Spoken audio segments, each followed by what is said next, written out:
బాబోయ్ వీళ్ళిద్దరు over action తట్టుకోలేకపోతున్నాను రా బాబు. హలో గాయ్స్, ఈ రోజు మా ఫేవరెట్ కపుల్ వైజాగ్ వచ్చారు. హైదరాబాద్ వాళ్ళు మన వైజాగ్ వచ్చారంటే మనం ఊరుకుంటామా? వైజాగ్ అంతా తిప్పి చూపిస్తాం కదా. అయితే మేము మా ఇంటి దగ్గర నుంచి స్టార్ట్ అయిపోయి వ్యూ పాయింట్ కి అయితే వెళ్దాం అనుకున్నాము. వెళ్లే దారిలో నా బండి పెట్రోల్ అయిపోయింది. మార్నింగ్ లేచి ఎవరి మొఖం చూసాను. లక్కీగా ఒక షాప్ లో పెట్రోల్ ఉండడం వల్ల బతికిపోయాము. అన్న వాళ్ళు చాలా లక్కీ. వాళ్ళు వచ్చినప్పటి నుంచి క్లైమేట్ ఇలానే ఉంది. మన వైజాగ్ లో బెస్ట్ క్లైమేట్ ఏంటంటే వర్షం పడుతున్నప్పుడే. నాకైతే వైజాగ్ లో వర్షం పడుతున్న క్లైమేట్ ఇష్టం. మరి మీకు ఎలాంటి క్లైమేట్ ఇష్టమో వైజాగ్ లో అది మీరు ఖచ్చితంగా కమెంట్ చేయండి. వ్యూ పాయింట్ అయితే వెళ్ళాము. వ్యూ చూడండి, అబ్బాబ్బా, నేను నిజంగా ఇన్ని రోజులు హైదరాబాద్ లో ఉన్నాను కదా, ఈ వ్యూ ని, ఈ క్లైమేట్ ని చాలా మిస్ అయ్యాను. ఒక రీల్ చేద్దాము, క్లైమేట్ చాలా బాగుంది కదా అనుకున్నాము. ఎందుకు కళ్యాణ్ ఇంతలా నవ్వుకుంటుంది అనుకుంటున్నారా? అన్ని డాన్స్ స్టెప్స్ చూసి నవ్వుకుంటుంది. ఆ రోజైతే మేము మొత్తం ప్రాక్టీస్ లోనే అయిపోయింది. మాకు ఒక రీల్ అవ్వలేదు, ఏం అవ్వలేదు. నార్మల్ గా మేము వెళ్ళేసరికి 4 అయిపోయింది. సో క్లైమేట్ డల్ గా ఉంది కాబట్టి ఇంకా నైట్ ఫీల్డ్ అయితే అయిపోయింది. క్లైమేట్ చల్లగా ఉంది కాబట్టి వేడి వేడిగా సూప్ తాగించడానికి తీసుకెళ్లాను అన్న వాళ్ళకి. మేము కూడా ఎప్పుడు వైజాగ్ లో ఉంటే ఇక్కడే సూప్ తాగుతుంటాం. సో అక్కడ నుంచి క్రాఫ్ట్ బజార్ కి అయితే వెళ్ళాము. నాకు నచ్చినవి కొనుక్కుంటా.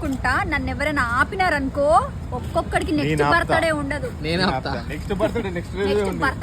నేను ఆపుతా. జస్ట్ 5 మినిట్స్ అని చెప్పి 2 గంటలు చేశారు కళ్యాణి అక్క. అక్క అంతా నీ వల్లే లేట్ అక్క అంటే చింతకాయ పిక్కిచ్చి కొట్టింది నాకు. ఈ లోపు వర్షం కూడా స్టార్ట్ అయిపోయింది. ఫుల్ గా తడిచిపోయాము. ఇంకా వీడియో అన్నది తీయలేకపోయాను. సో అక్కడ నుంచి రూమ్ కి వెళ్ళిపోయాము. సో మేము నెక్స్ట్ డే ఏం చేసాం అనేది మీకు నెక్స్ట్ వీడియోలో చూపిస్తాను. మరి ఆ వీడియో మీకు రావాలంటే ఏం చేయాలో తెలుసు కదా. వెంటనే మా ఛానల్ ని సబ్స్క్రైబ్ చేసుకోండి.